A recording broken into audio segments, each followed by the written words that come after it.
publicar en noviembre de 2010. Es un proyecto que se había fraguado antes en lo que era la Red Vasca de Periodistas con Visión de Género. Digo que era porque prácticamente todas las que estábamos en esa red luego entramos en el proyecto de Pícara y la red está un poco abandonada de alguna manera, o por lo menos puesta en marcha, ¿no? Que al principio lo que hacíamos en la red era más bien explicaciones teóricas o creación de documentos, por ejemplo, para explicar a los medios de comunicación por qué no podían hablar de crimen pasional cuando había un asesinato por violencia machista, ¿no? Entonces, todos aquellos documentos que creábamos los mandábamos a los periodistas y a las periodistas y en el mejor de los casos nos daban las gracias, pero no había ningún cambio en la manera en que luego seguían tratando estos temas, ¿no? Entonces, ya un poco hartas de no encontrar ningún sitio donde poder escribir el periodismo que nos gustaba y además tampoco tener un espacio donde leerlo, pues nos decidimos a crear Pícara. Todavía tenemos por ahí el mail que mandó Yune Fernández, que es la directora, y en el asunto ponía algo así como: me ayudáis con mi última locurilla, quiero montar una revista. Y la locurilla pues es ahora lo que es, ¿no? Un proyecto que la verdad que es mucho más de lo que nosotras nos imaginábamos, muchísimo más grande, ha llegado a sitios en los que ni en nuestros mejores sueños. Y creemos, ¿no?, que pues igual son un poco así, que sí que se ha convertido ya en un referente, por lo menos en el periodismo y en el feminismo de habla hispana. Las claves yo creo que han sido la diversidad, haber abierto el espacio a voces muy diferentes.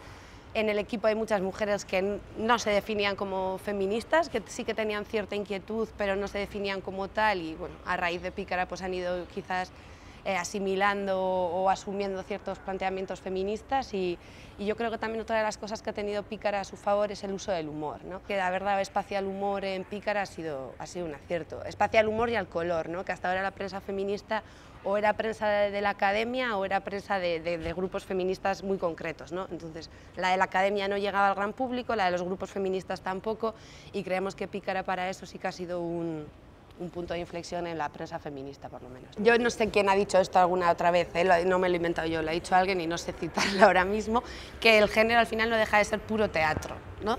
Al final es un disfraz que nos ponemos o que nos ponen nada más nacer, según cuál sea la apariencia que tiene nuestro cuerpo, ¿no? Nos miran y dicen, vale, pues esta, pum, esta a este lado o este a este otro, ¿no? Y a partir de ahí lo que pasa es que nos inculcan y se nos obliga a cumplir con ciertos valores, ¿no? Si tú al nacer has sido asignada como mujer, a partir de ahí hay un montón de cosas que tienes que hacer inevitablemente, que de hecho las hacemos y que de hecho es muy difícil detectarlas, ¿no? Y es muy difícil darnos cuenta que no es algo que sea mío de Andrea, sino que es algo que bueno, el momento en el que el médico dijo Soriona que ha sido niña, a partir de ahí un montón de cosas que se esperaban de mí, un montón de expectativas que pusieron no solo mis padres, sino en general toda la sociedad en mí. Yo lo resumiría así, con que el género es teatro, es algo que tienes que hacer porque has nacido en ese cuerpo y no en otro, ¿no? Y ahí está pues la timidez, el no dar la nota, el no hacer demasiado ruido, el cuidar a tu entorno, el querer ser madre, el buscar un príncipe azul, ¿no? Quizás una de las rupturas de género más fuertes sea ser lesbiana, por ejemplo, ¿no? Yo en mi vida personal es el momento en el que la he visto más clara, que eso sí que era una ruptura. Hay cierta tendencia a hablar de los feminismos, ¿no? A su vez también hay cierta crítica a eso. Por ejemplo, Tere Maldonado, que es una activista vasca, filósofa muy reconocida en el movimiento feminista de allí por lo menos, siempre comenta que a ella no le gusta hablar de los feminismos pues porque cree que de otras muchas corrientes o desde otras muchos movimientos sociales también hay muchas corrientes y no se habla de anticapitalismos y ecologismos, ¿no? Sino que se supone que en feminismo ya se engloban toda la diversidad del propio movimiento, ¿no?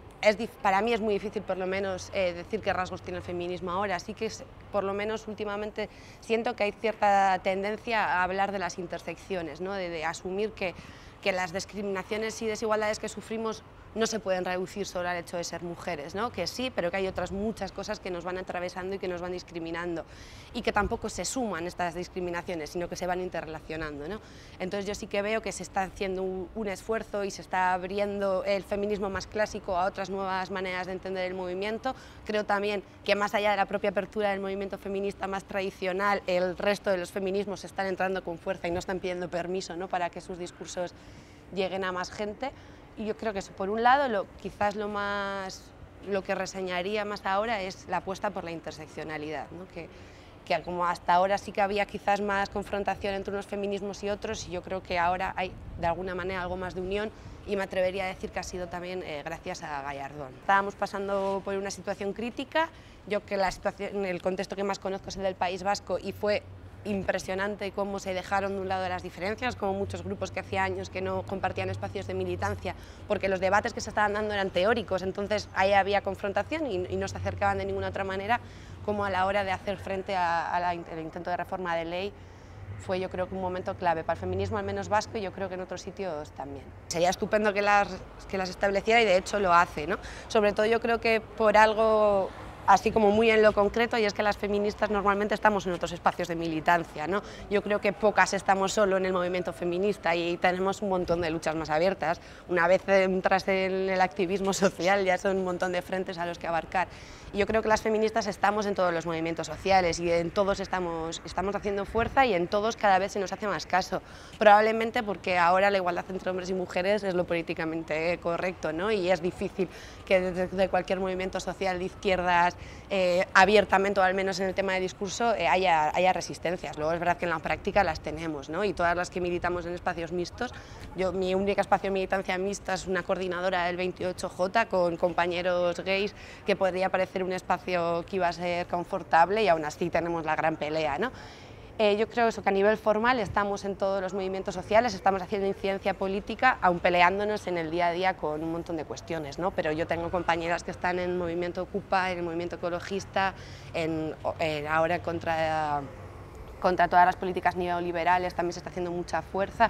Sí que es verdad que da la sensación, al menos desde fuera, ¿no?, que las políticas sociales o los movimientos sociales así más importantes están muy masculinizados, pero yo estoy segura que en todos hay compañeras metiendo caña. Yo creo que si cualquier movimiento social abre su mirada y acepta la perspectiva feminista o la teoría feminista, cambiarían prácticamente todos los movimientos sociales, ¿no? Es verdad que de momento y hasta ahora el feminismo no se está considerando una escuela de pensamiento y no se está reconociendo toda la trayectoria y todas las aportaciones que está haciendo no solo a los movimientos sociales, sino en general a la manera de mirar el mundo. Y lo que deberíamos conseguir de alguna manera es que la mirada, ya no te digo feminista, ya me conformo con que la mirada de género se convierta en algo transversal a todos los movimientos sociales, y eso es difícil y no va a ser fácil, ¿no?